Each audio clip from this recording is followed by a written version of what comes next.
Our health lead now there is gathering momentum on Capitol Hill to provide help for the millions of Americans who suffer from diabetes. According to the American Diabetes Association, that is more than 40 million Americans, and at least 8 million of them rely on insulin just to survive. Democratic Senator Shaheen of the great state of New Hampshire is spearheading a bipartisan bill that would cap insulin prices at $35 a month, and she joins us from Capitol Hill. Senator, tell us a little bit more about what your bill would do, and does it have a chance of becoming law? I assume many in the powerful pharmaceutical industry oppose it. Well, I think it does have a real shot at becoming law.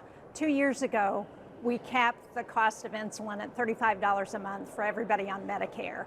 We think it's important to do that for everybody who has type 1 or type 2 who needs insulin. Right now we have 18 senators on the bill, equally divided, 9 Democrats, 9 Republicans, and we're increasing that number every day. So now we're up to about a fifth of the Senate, more than we've ever had on this kind of a bill.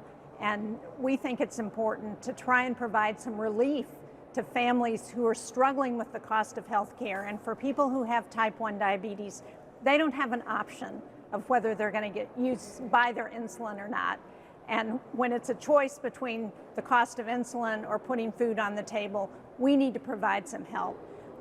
And this is one way that we can do it.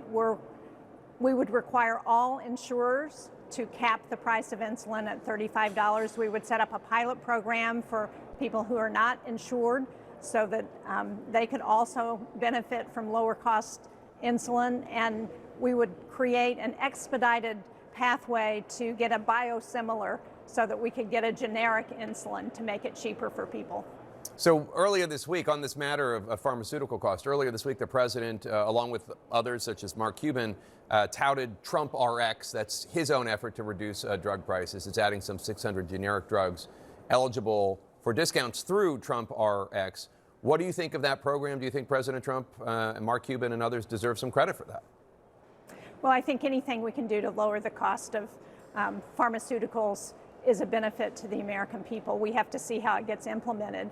But I would hope that the president and Mark Cuban and the administration would support this legislation, because this is a way to provide some relief to people who are really struggling with health care costs, which have gone up with the expiration of the premium tax credits. They're struggling with the cost of gasoline because of the endless war in Iran at this point. They're struggling with the cost of groceries. Anything that's transported, Americans are paying more for. And you add on top of that tariffs, which are costing families about $1,700 a year, and people are struggling. And anything we can do to help them, we need to do, and that's what this bill would do. While we have you here, let me ask you about some other stories in the news, because you're on the Senate Foreign Relations Committee, the Senate Armed Services Committee.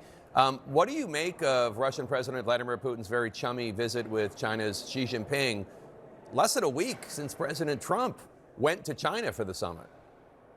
Well, again, President Xi rolled out the same kind of red carpet for Vladimir Putin that he rolled out for Donald Trump.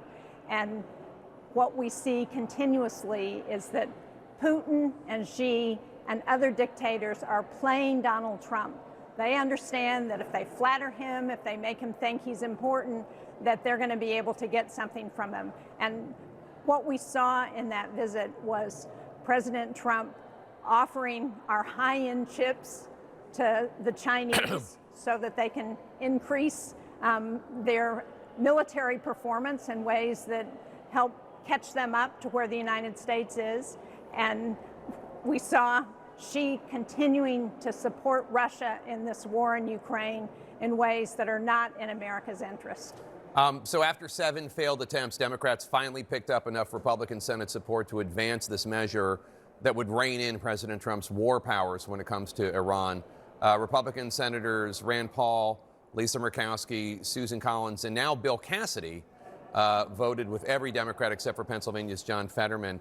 That brings the bill to the floor for a vote. Will those 4 Republicans also vote on passing the measure?